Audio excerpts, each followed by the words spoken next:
ka? Ikaw ba may kagagawa ng lahat ng ito? Nasaan si Perry? Huwag niyo na siyang hanapin pa. Nasa sa akin na si Perry.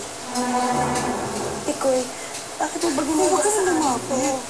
Nakuha mo pa magtanong? Ikaw na nga may kasalanan sa lahat ng ito eh.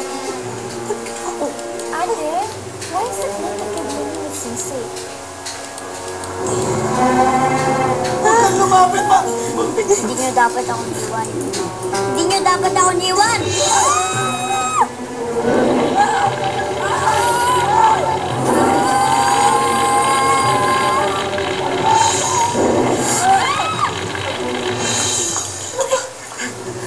Nagalit sa Pikoy. Wala na siya. Lumabas na tayo dito. Lumabas na tayo dito, Abby. Halika na! Uy.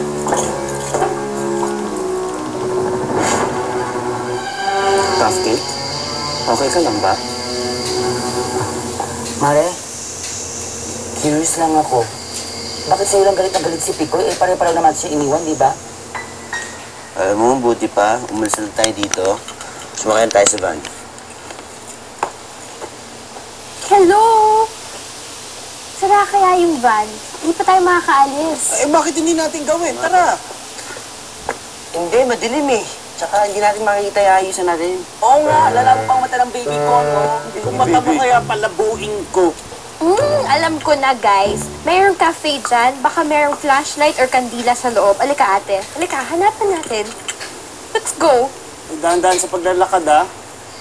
Uy, Rico, bakit parang kakaibang kinikilos ni Abby, ha? Napansin ba yung cupcake mo? Parang windang. Okay lang yung cupcake ko.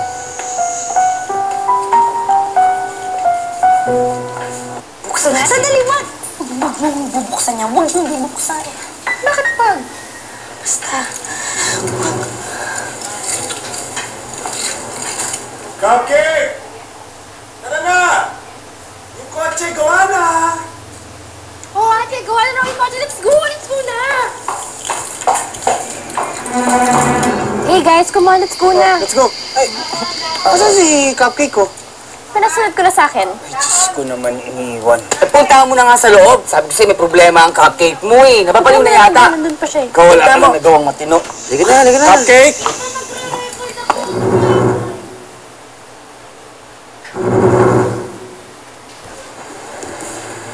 Abby!